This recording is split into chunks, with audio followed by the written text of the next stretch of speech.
कैमूर पहुंचे बिहार के प्रौद्योगिकी मंत्री कृष्ण कुमार मंटू एनडीए के अभिनंदन समारोह में की शिरकत। विधानसभा चुनाव में 225 सीटों पर एनडीए की जीत का किया दावा। झारखंड के स्वास्थ्य मंत्री इरफान अंसारी दिल्ली रवाना। पूर्व सीएम शिबू सोरेन का जाने के हालचाल। देवघर एयरपोर्ट पर देखने को मिली हलचल। हजारीबाग के सिलवार गांव स्थित जगन्नाथ मंदिर पहुंचे एसपी अंजनी अंजन और भगवान जगन्नाथ, बलभद्र और देवी सुभद्रा की पूजा की। 6 जुलाई को छपरा पहुंचेंगे केंद्रीय मंत्री चिराग पासवान। ककड़िया सांसद राजेश वर्मा ने दी जानकारी। कहा 243 सीटों पर एनडीए के साथ मजबूती से खड़ी है लोजपा। जमशेदपुर के इनकम टैक्स कर्मचारियों का हल्ला बोल। ट्रांसफर पॉलिसी के खिलाफ किया गया प्रदर्शन। लंबित मांगों पर सरकार को दी 9 जुलाई तक की नोटिस।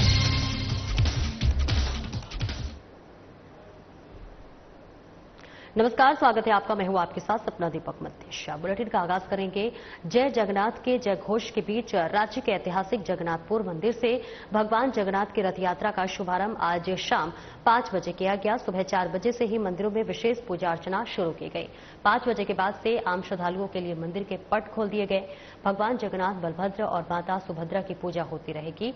रथ यात्रा मेले से जायजा लिया हमारे संवाददाता चंदन वर्मा ने। देखिए। भगवान जगन्नाथ की पूजा अर्चना अब हो रही है और यह रथ यात्रा जो है भगवान जगन्नाथ की कुछ ही देर में यहां से निकाली जाएगी, जिसे लेकर पूरी तैयारी भी हो चुकी है और अब मंत्रोच्चारण हो रहे हैं और यह मंत्रोच्चारण 1000 बार किया जाता है, जिसे कई लोग मिलकर इस मंत्र का उच्चारण करते हैं और यहाँ पर संकल्प लिए जाते हैं। हमारे ठीक पीछे भगवान जगन्नाथ, सुभद्रा और भाई बलराम का जो रथ है वो दिखाई पड़ रहा है और इस पर तीनों जो जग के नाथ हैं वो विराजमान है और यहाँ से तकरीबन 500 मीटर की दूरी पर जो उनकी मौसीवाड़ी है वहाँ पर इस रथ को ले जाया जाएगा और वहाँ पर 10 दिन के विश्राम के बाद जो है यह रथ फिर वापस आएगा, जो कि 7 जुलाई लगभग मानी जा रही है। तो ऐसे में इस मेला का भव्यता को देखते हुए कहें कि सुरक्षा बल जो है पूरी तरह से तैनात हैं। सुरक्षा के पुख्ता इंतजाम किए गए हैं। तकरीबन 1000 सुरक्षा कर्मी जो हैं वो लगाए गए हैं इस मेले में। इसके साथ ही सीसीटीवी कैमरे और ड्रोन से कहें कि सभी जगहों की निगरानी हो रही है, कोने कोने की निगरानी हो रही है और लगातार ड्रोन से जो स्क्रीनिंग हो रही है उसके लिए अलग से कंट्रोल रूम बनाया गया है और इस कंट्रोल रूम में कई जो है वो एलईडी लगे हुए हैं, जिस पर सभी फुटेज को देखा जा रहा है बारीकी से, ताकि कोई उपद्रवी पूजा में विघ्न न पहुंचा सके। और इस वक्त जो मंत्र उच्चारण हो रहा है वह पूरी कहें कि भव्यता के साथ हो रहा है। जो भी दर्शक हैं वो मंत्र उच्चारण के साथ अपना संकल्प ले रहे हैं और इसके साथ ही जो श्रद्धालु आए हैं मेले में वह भी इस मंत्र का उच्चारण कर रहे हैं और ईश्वर के प्रति जो है ईश्वर के समक्ष अपनी कामना को रख रहे हैं। यहाँ पर मुख्य रूप से देखें तो व्यवस्था को संभालने के लिए राष्ट्रीय स्वयंसेवक के कार्यकर्ता जो हैं वो लगे हुए हैं, दृढ़ निश्चयता के साथ लगे हुए हैं, ताकि पूजा में कोई किसी तरीके का बाधा न पहुंचे और बारीकी तरीके से जो है नजर बनाए हुए रखे हैं। हम सीधे जुड़ते हैं स्वयंसेवक ऐसे कि आखिर ये जो पूजा है ये कब से शुरू हुई है और किस तरीके से संपन्न कराई जा रही है, अपना आप परिचय देते हुए कृपया बताएं। मैं डॉक्टर नागेंद्र प्रसाद श्रीवास्तव, पेशे से चिकित्सक हूं और आरएसएस से जुड़ा हुआ हूं। विगत मैं 17 साल का था तो मैं संघ का स्वयंसेवक हुआ और मेरी आयु अभी 74 साल है और प्रभु जगन्नाथ हम लोगों से सेवा ले रहे हैं। इस जगन्नाथ रथ यात्रा मेला का दर्शन व्यवस्था विगत 25वां साल हम लोगों का चल रहा है कि राष्ट्रीय स्वयंसेवक संघ का स्वयंसेवक दर्शन व्यवस्था में सेवा देता है। राष्ट्रीय स्वयंसेवक संघ के ही सदस्य इस दर्शन व्यवस्था को सुचारू रूप से चलाते हैं। और ये भी देख रहे हैं कि आप जहां देखेंगे राष्ट्रीय एक चीज देखने को मिल रहा है कि हर साल इस मेले की भव्यता जो है वो बढ़ती नजर आ रही है। हर बार की तरह भीड़ ज्यादा देखने को मिलता है, तो क्या कहेंगे, ये व्यवस्था के कारण होता है या भगवान जगन्नाथ की ये महिमा है, ये लीला है कि प्रतिदिन जो भक्त उनके तरफ खींचे चले आ रहे हैं? देखिए, ये तो भगवान जगन्नाथ की महिमा ही है कि यहाँ पर सब सुचारू रूप से सही ढंग से दर्शन व्यवस्था और कोई भी छिनतैया वगैरह नहीं होता है। और सनातन धर्म अभी बहुत प्रचुर मात्रा में बढ़ा हुआ है।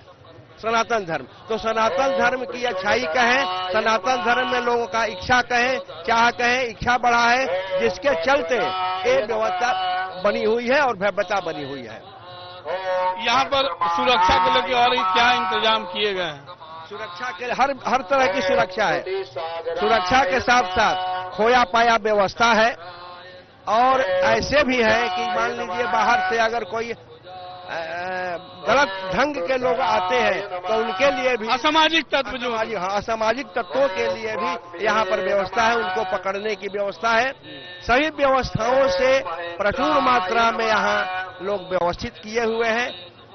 इसीलिए इस जगन्नाथपुर रथ यात्रा मेला झारखंड में एक बहुत बड़ा मेला गिना जाता है। इस मेले का कहा जाता है कि उड़ीसा के बाद ये दूसरा स्थान रखता है यहाँ पर। जी हाँ, उड़ीसा के बाद जगन्नाथपुर का रथ यात्रा मेला दूसरा स्थान रखता है। और यहाँ पर कहा जाता है कि यहाँ के लोकल लोग इस मेले से 9 दिन का मेला रहता है। भगवान 9 दिन अपने मौसी बाड़ी में रहते हैं और 9 दिन के बाद पुनः अपने घर लौटते हैं। तो 9 दिन में यहाँ के झारखंड के लोग सुदूर देहात से आकर के यहाँ पर अपना दुकान लगाते हैं और साल भर की व्यवस्था वो अपना कर लेते हैं। ये जो पूजा अर्चना अभी हो रही है, मंत्रोच्चारण विधिवत हो रहे हैं, ये क्या अभी इसे कहा जाता है अगर बात करें तो? इस पूजा को हम लोग लक्ष्य अर्चना पूजा कहते हैं। भगवान विष्णु के 1000 नामों से ये पूजा हो रही है। और यहाँ जितने भक्तगण बैठे हैं स्वयं से, इनको न कोई बुलावा आया है न कुछ, ये स्वयं से आकर के बैठे हैं और पुष्प मंदिर से मिलता है, यहाँ भी पुष्प लोग ले करके और पूजा करते हैं। और ये पुष्प जो है लक्ष्य अर्चना का पूजा सीधे यहाँ से पुरी जाता है और पुरी में प्रवाहित होता है समुद्र में। बिल्कुल, यहाँ पर जितने भी भक्त हैं श्रद्धा से आए हैं, ईश्वर के दर्शन के लिए आए हैं, उनका रथ खींचने के लिए आए हैं, रथ खींचने के लिए ललायित रहते हैं। लेकिन ऐसे में इस भीड़ में अगर कोई असामाजिक तत्व घुसता है, उसके लिए क्या उपचार है और क्या व्यवस्थाएं रखी गई? सारी व्यवस्था की गई है, प्रशासन की व्यवस्था है। हम लोग उस चीज का हर चीज समय उसका सुरक्षा का घेरे में रखते हैं। रथ हमारी जो जाती है सभी सुरक्षा के घेरे में जाती है, इसलिए आप असामाजिक तत्व इसमें घुस ही नहीं सकते। असामाजिक तत्व को घुसने का कोई मतलब ही नहीं बनता, क्योंकि इतनी कड़ी सुरक्षा रहती है। हमारे संघ के लोग रहते हैं, हमारे प्रशासन के लोग रहते हैं, कई हमारे लोग हैं, विश्व हिंदू परिषद के लोग रहते हैं, सारा लोग रहते हैं। इतनी हमारे कैंडिडेट लोग हैं, हमारे स्वयंसेवक लोग हैं कि असामाजिक तत्व वहां आ ही नहीं सकता। इसकी सुरक्षा पूर्णतः की गई है। ये जो आपने प्रश्न किया सुरक्षा की, तो सुरक्षा की व्यवस्था लेयर परत दर परत है। पहले राष्ट्रीय स्वयंसेवक संघ के स्वयंसेवक हैं, इसके बाद बजरंग दल के हैं, इसके बाद विश्व हिंदू परिषद के हैं, इसके बाद सरना समिति के हैं और भी आदिवासी संस्थाओं के बहुत से लोग हैं जो सुरक्षा को देख रहे हैं। और सबसे लास्ट में हमारे प्रशासन के लोग हैं जो इस सुरक्षा व्यवस्था को देखते हैं। ये एक बड़ी बात है कि तकरीबन कहें कि 6 से 7 लेयर सुरक्षा कवच बनाए गए हैं और इन सभी सुरक्षा कवचों को भेद पाना किसी के लिए आसान बात नहीं है, यह असंभव है। और यह भगवान जगन्नाथ की महिमा ही है कि इतनी भीड़ होने के बावजूद भी यहाँ ना कोई किसी तरह का दुर्घटना होता है ना ही किसी तरह की कोई चोरी होती है। और यह भीड़ जो है लगातार हर वर्ष बढ़ते जाती है, क्योंकि जो उड़ीसा का जो पुरी है, वहां के बाद पूरे भारत में यहाँ दूसरा नंबर जो झारखंड का रांची जगन्नाथपुर मंदिर है, यह दूसरा स्थान रखता है भव्यता जगन्नाथ भगवान की पूजा को लेकर। तो एक तरह से कह सकते हैं कि ये भगवान जगन्नाथ की महिमा है, जो सबको एक सूत्र में पिरोए हुए हैं, एक सूत्र में बांधे हुए हैं। सीधे तौर पे एक बार और तस्वीरों के माध्यम से आपको भगवान जगन्नाथ की दर्शन कराना चाहूंगा, क्योंकि जो इस वक्त भगवान जगन्नाथ की जो श्रृंगार किया गया है, वह बिल्कुल मोहित कर देने वाला श्रृंगार है। क्योंकि जो भगवान जगन्नाथ है, उनके बगल में बहन सुभद्रा और बगल में जो है भाई बलराम भी बैठे हुए हैं। तो यह एक प्रतीक है परिवार को एक करने का, और जब परिवार में एकता की भावना आती है तो वह भावना समाज की ओर निकलती है, और समाज से ऊपर उठ के लोग देश के बारे में सोचते हैं। क्योंकि भावनात्मक रूप से जब देश से जुड़ाव होता है तो कहीं न कहीं हर देशवासी एक दूसरे को परिवार मानकर चलते हैं, और ऐसे में अखंडता जो है वो बरकरार रहती है। कोई भी उसे खंडित करने की कोशिश नहीं कर सकता है, कोई भी खंडित करने का प्रयास नहीं कर सकता है। यह एक कहें कि इस मेले के माध्यम से और भगवान जगन्नाथ के इस रथ से यह संदेश जाता है कि भारत एक ऐसा देश है जहां पर हर समुदाय के लोग रहते हैं, हर वर्ग के लोग रहते हैं, लेकिन जो यहाँ की संस्कृति इन लोगों को एकजुट करके रखती है, वह किसी और दूसरे जगह यह संस्कृति देखने को नहीं मिलती है। शायद इसीलिए भारत जो है पूरा विश्व में अपना एक अलग पहचान रखता है, और लगातार इन्हीं सब वजह से जो है वो अपना आगे का रास्ता तलाश रहा है।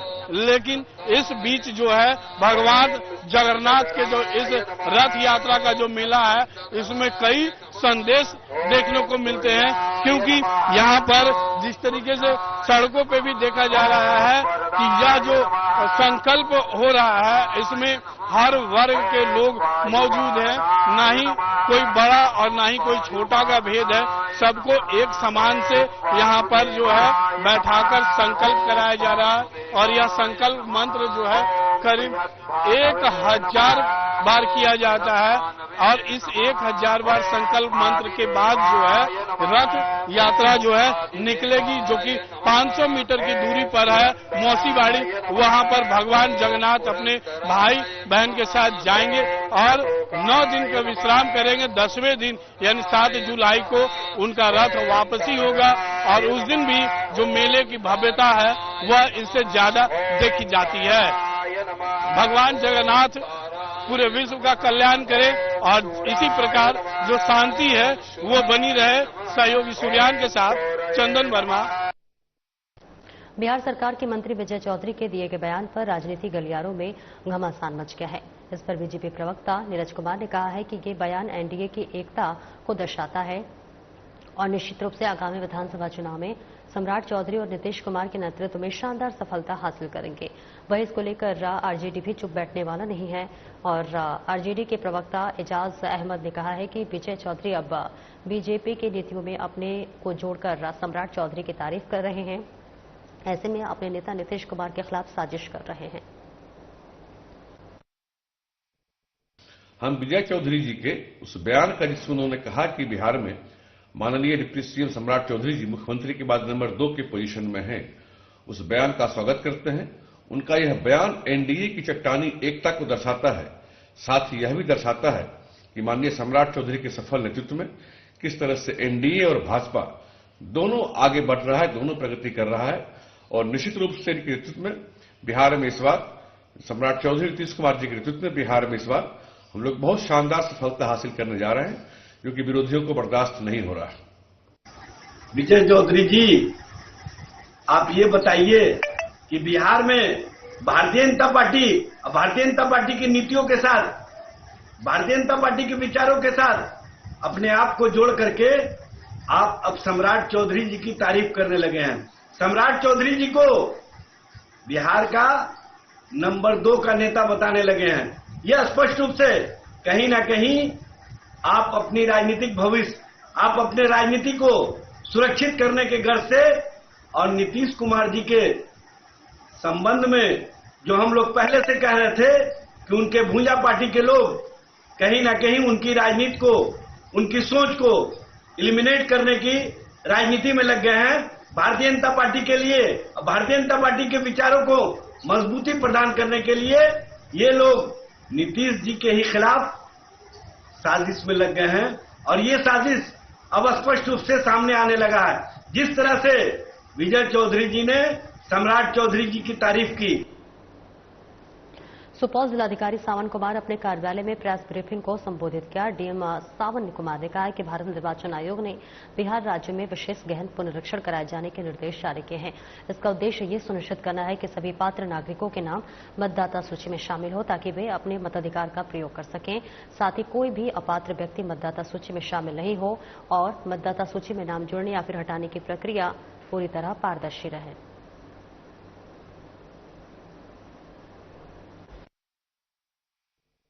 जो 326 है जिसके तहत प्रत्येक व्यक्ति जो भारत का नागरिक है वही मताधिकार हो, वो मतदान देने के लिए अधिकारी है, उसके पास वोटिंग राइट होगा। उसी के कॉन्सेप्ट को यूज करते हुए एक साथ 2025 से ये अभियान शुरू किया जा रहा है, स्पेशल इंटेंसिव रिवीजन, जिसमें हमारे प्रत्येक जो हमारे बीएलओ हैं वो हाउस टू हाउस प्रत्येक व्यक्ति जिनका नाम 2025 में जो मतदाता सूची प्रकाशित हुई उसका नाम है उनके घर जा जाके इन्विटेशन फॉर्म देंगे और उनसे उस फॉर्म के भर के उनसे वापस ले लेंगे ताकि उनका नाम जो आगे आने वाले चुनाव है विधानसभा बिहार का उसमें उसका नाम पब्लिश हो सभी डॉक्यूमेंट की सत्यता के साथ और वो अपने वोटिंग राइट का प्रयोग कर सकें। हर मतदाता को करना है, ये हर एक मतदाता करे जिसका नाम 2025 में जो प्रकाशित हुआ है उसमें उसका नाम है तो सबको करना पड़ेगा। जमशेदपुर रथ यात्रा में पूर्व मुख्यमंत्री रघुवर दास और विधायक सरयू शामिल हुए। जमशेदपुर में कुल 10 जगहों से महाप्रभु भगवान जगन्नाथ की रथ यात्रा पूरे धूमधाम के साथ निकाली गई। वहीं साक्षिका उत्कल एसोसिएशन में भगवान जगन्नाथ की रथ यात्रा निकाली गई। इस रथ यात्रा में सीएम रघुवर दास और जमशेदपुर पश्चिम के विधायक सरयू राय भी शामिल रहे। दोनों नेता एक साथ भगवान जगन्नाथ की इस रथ यात्रा में शामिल हुए। उसके बाद बारी बारी से भगवान जगन्नाथ की पूजा अर्चना की और झारखंड की खुशहाली की कामना की।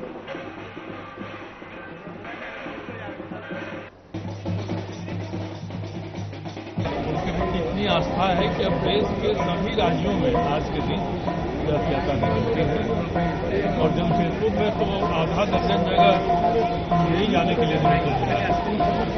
दिन पर दिन आस्था बढ़ती जा रही है और जगन्नाथ जी का जो ये कीर्तन है, भजन है, एक तरह से इससे ही जिनको कहते हैं हम लोग चैतन्य महाप्रभु उन्होंने आरंभ किया है।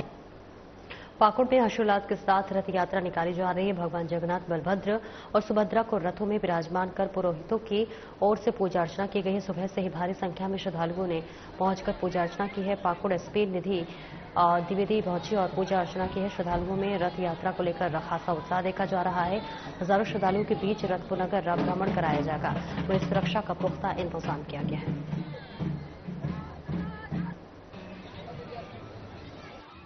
दिन रथ यात्रा के दिन मैं सभी पाकुड़ निवासियों को यही संदेश दूंगी कि हर्ष और उल्लास और सौहार्द से ये त्योहार मने।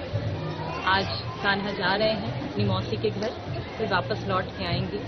ये पर्व हमें बहुत ही अच्छी सीख देता है, भाई बहन की भी अटूट प्यार को दिखाता है और परिवार की एकजुटता को भी दिखाता है। तो सभी पाकुड़ वासियों को मेरी तरफ से रथ यात्रा की बहुत बहुत शुभकामनाएं। मैम, आप यह देखे बहुत पौराणिक स्थल है, आप क्या महसूस किए पूरे पूजा करके और पूरे जगह को देख करके? ये मेरा सौभाग्य था, भगवान ने मुझे मौका दिया और मैंने पूरी विधिवत जो पूजा होती है देखी। ये मेरा सौभाग्य है, सभी पाकुड़ वासियों का सौभाग्य है कि इतना पुराना मंदिर और इतनी पुरानी प्रथा यहाँ पे अभी भी जीवंत है।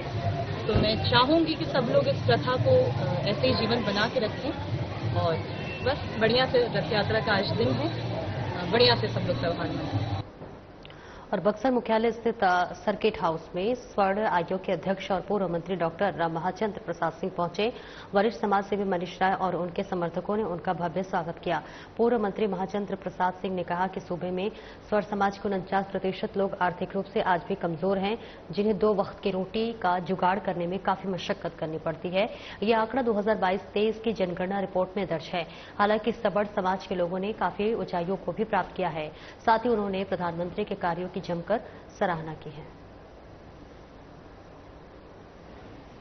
कि सवर्ण आयोग तो बना है दलित का भी, पिछड़ा का भी, अति पिछड़ा का भी, और सवर्ण आयोग भी बना है जिसको नए ढंग से लोग देख रहे हैं।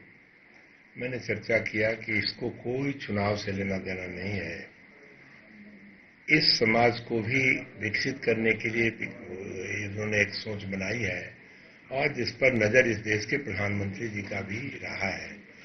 मैं इतना आगे बढ़कर बताऊं कि इस देश में सवर्ण का नाम लेने में पॉलिटिकल आदमी हिचकता था।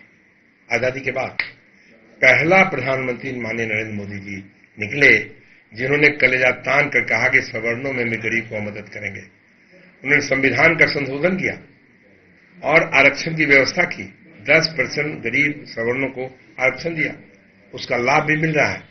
अब ये आयोग ये भी देखेगा कि उस लाभ में कितने लोग प्रभावित हुए, कितने लोग गरीबी रेखा से ऊपर आए, इसे भी हम लोग देखेंगे, करेंगे। पटना के गांधी मैदान इलाके में रजिस्ट्रेशन कार्यालय के पास सुरक्षा गार्ड के हथियार गिरने से अचानक फायरिंग हो गए। इस हादसे में 2 लोग गोली लगने से घायल हो गए। मौके पर पहुंची पुलिस ने घायलों को तुरंत इलाज के लिए पटना मेडिकल कॉलेज हॉस्पिटल में भर्ती कराया है। प्रशासन ने घटना को एक्सीडेंटल बताया है। पुलिस पूरे मामले की जांच में जुटी है।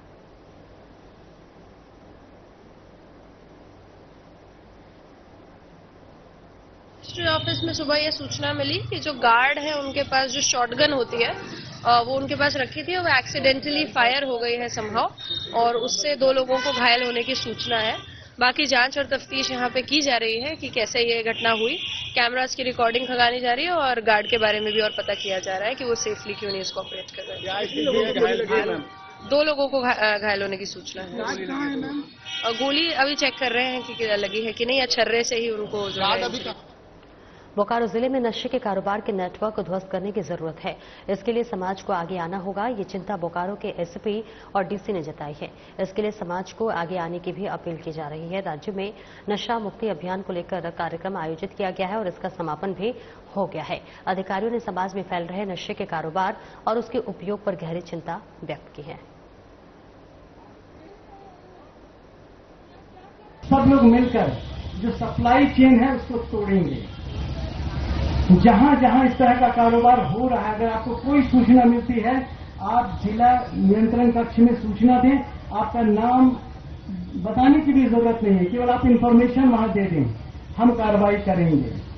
दूसरी बात ये कि इसको केवल इस रूप में नहीं देखिए कि हम नशा के आदत से बचें। ये आपके व्यक्तित्व निर्माण को में बाधक है, पूरे व्यक्तित्व को खोखला कर देगा। अभी जिस तरह से बहुत बहुत बधाई आप सबको, जिन लोगों ने ये नुक्कड़ नाटक किया, आप सबको बहुत बहुत बधाई। बहुत बढ़िया प्रस्तुति है। पर एक छोटा सा मैसेज था कि अंत में किडनी खराब हो जाता है। किडनी खराब होना एक व्यक्ति का यही इतना ही तक अंत नहीं होता। झारखंड की सरकार लगातार विकास की बात करती है और लोगों को रोजगार देने की बात करती है, लेकिन गोड्डा जिले के अंतर्गत चेलमाको गांव में आजादी के बाद पक्की सड़क निर्माण नहीं होने के कारण स्थानीय ग्रामीणों ने पुरजोर विरोध किया। लोगों ने कहा है कि सड़क नहीं बनने से बारिश के मौसम में पूर्णतः आवागमन बंद हो जाता है, साथ ही मरीजों को स्वास्थ्य केंद्र तक पहुंचना मुश्किल हो जाता है। हमारा क्षेत्र सड़क, पेयजल व्यवस्था, स्वास्थ्य, शिक्षा और मूलभूत सुविधा से कोसों दूर है। इस गांव में जल मीनार बनकर तैयार ही नहीं हुआ है और ठेकेदार अधूरा काम छोड़कर भाग गया है, जिसके कारण मजबूरन हम लोग झरने और कुएं का पानी पीने को मजबूर हैं। यहाँ पहले से हम लोग का सड़क का दिक्कत है। यहाँ से ले जाने में को 300 किलोमीटर हम लोग का ले जाना, कटिया से ढो के ले जाना पड़ता है। उस पर बड़ा सुविधा से हम लोग का देख मुखावत नहीं कर रहा है। ये यहाँ बड़ा बाबू ना अस्पताल का किरानी न जो भी है कोई भी नहीं आ रहा है इसका यहाँ देखने के लिए, देखभाल नहीं कर रहा है। हम लोग का यहाँ रास्ता में जो आदमी डेट हो रहा है तो कटिया से वापस करके ला रहे हैं। ये इतना दूर से कौन ले जाएगा? एम्बुलेंस गाड़ी भी नहीं चढ़ पाता है, एम्बुलेंस गाड़ी से नहीं वो भी चढ़ नहीं पाता है। जरा हम लोग जा नहीं पाते न गाड़ी से चढ़ नहीं पाता है।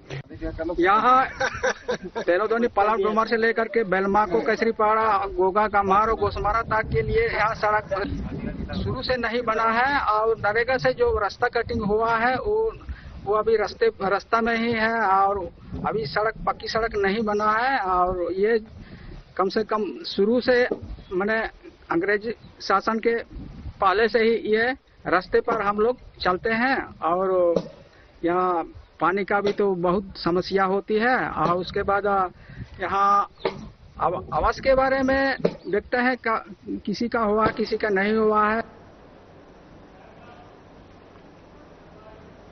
फिलहाल इस बुलेटिन में इतना ही। नमस्कार।